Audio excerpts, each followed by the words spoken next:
Welcome back to Smart Life. I'm Dr. Gina. Chasing perfection, it can ruin your life. At least that's what the cheeky scientist says, and he has the proof to back it up. Dr. Isaiah Hankel is the cheeky scientist, and he is here to explain. Dr. Hankel, welcome back to Smart Life. Good to be back, Dr. Gina. Thank you. Good to have you. Now, I always love to let our listeners and viewers know that you are always in some remote part of the world. Where do we find you today? Not that remote, but a small country, Switzerland. Switzerland, very good. Someday we got to talk politics because I am so curious about your observations there, having traveled in Europe a few years ago and not having been back in recent years. So we'll have to talk about that at some point. But today we're talking about perfectionism, and I have to tell you, I read over the traits of perfectionism and I realized that I have a lot of them, and I would like you to fix me now, Dr. Engel. What are some of the ways, if we've discovered that, yes, we are perfectionistic. We do tend to care what other people think of our work more than the intrinsic value of our work to ourselves and things like that. What do we do to try to break that? Yeah, that's a good question because I think it comes down to finding the line between things that you should continually try to improve and that are working to your advantage and things that are just slowly destroying you. And the way to differentiate those two is ask yourself, is what you're trying to get better at helping you grow, or is it just something that you're obsessing about or trying to control that's really destroying you? Because a lot of people, when something's not going right in their life, they'll focus on something that's easier to control than what they should really be focusing on. And so making those distinctions is critical. And you say one of the best ways to actually stop yourself from being such a perfectionist is to self-sabotage? Yeah, like messing up on purpose will show you that, okay, there's life after failure. There's life after making a mistake. And, I give an example of I've worked with some of my clients and had them on camera for these kind of online testimonials. And a lot of them were very scared the first time they get on camera. I mean, to be honest, the first time that I was on camera, I was really nervous. But if you force yourself to mess up and you actually do the thing you're afraid of doing, you realize it's not that bad. You didn't die, and you can get over it and quit trying to be perfect and actually be better. And another thing you say is that if you publicize your mistakes, it helps you to become somewhat more familiar with the mistakes you're making and more comfortable with the fact that, yeah, people do fail and it's not the end of the world. Tell us about that. Yes, I'm glad you asked about that one because it comes down to this idea of transparency and authenticity. And this was also, for me personally, it was really hard when I started doing stuff online because I had this image that I wanted people to see, and I was trying to live up to that. I was trying to live up to this perfect image.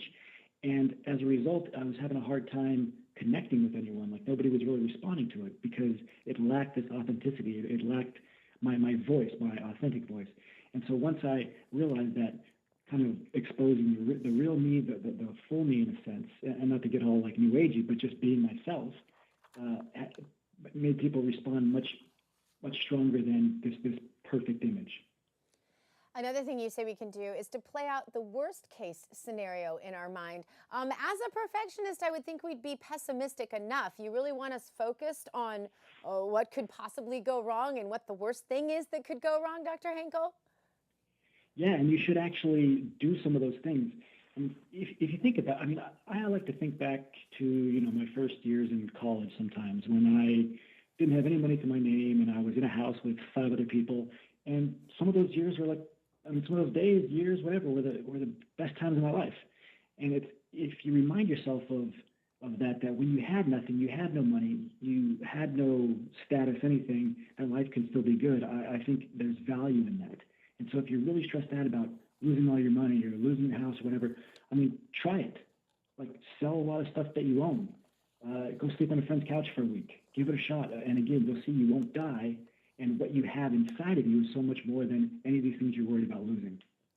You really are a proponent of shaking things up when things get stagnant. And you talk about how at one point in your life you went from living in a friend's basement and waiting tables to living in a penthouse, driving a Cadillac, and traveling the world. But then you did a crazy thing. Tell us why. Yeah, I walked away from it. And the reason was because one day I kind of woke up and I realized that I was living somebody else's idea of a perfect life instead of my own. Hmm. And I think this happens to a lot of people. And if you don't if you don't work on yourself, if you don't get involved in pushing the boundaries of your own self-awareness, you might have a hard time seeing that, maybe the life you're living is alongside of somebody else's expectation, somebody else's idea of perfection, and not your own. And so for me, I realized that, and I walked away from it because that's what made sense. It made sense for me to do. It was somebody else's life, and so I gave it back to them.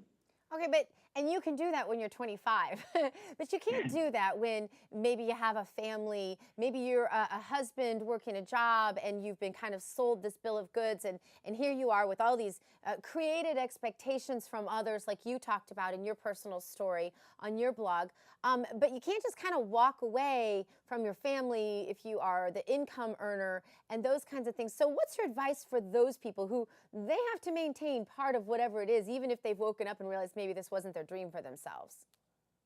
And I think we're talking about two different things there. The first is walking away from your family and your loved ones and your blood. I definitely don't think you should do that. I mean, we're talking about walking away from external things and projects and a lot of material things, not people.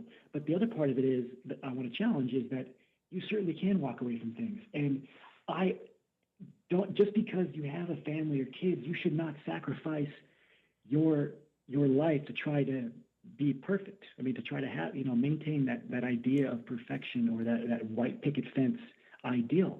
Because, and a lot of studies show this. For example, a lot of people worry about, well, my kids, they will lack a sense of safety or security or stability. A lot of studies show that kids that go through trials and they're with families that go through a period of not having a lot of money, or where their parents leave a job and quit and try other things out, they actually, one, they respect their parents even more because they're chasing their dreams, and two, they develop a certain kind of resiliency that kids who don't experience that don't ever have. I think that's interesting, Dr. Henkel, because in my own experience, my husband and I have an extremely strong sense of adventure, and we, on more than one occasion, have just picked up and decided to go chase a dream and brought our children along with us, and we've made unconventional decisions. And as my children are getting older now, I find them thanking us a lot for some of the things that I was afraid, because they were such unconventional ways to raise children, might mess up my children. And in fact, those are the things that make my children feel like, wow, our upbringing really was different. Not every kid got to do this crazy thing or that crazy adventure.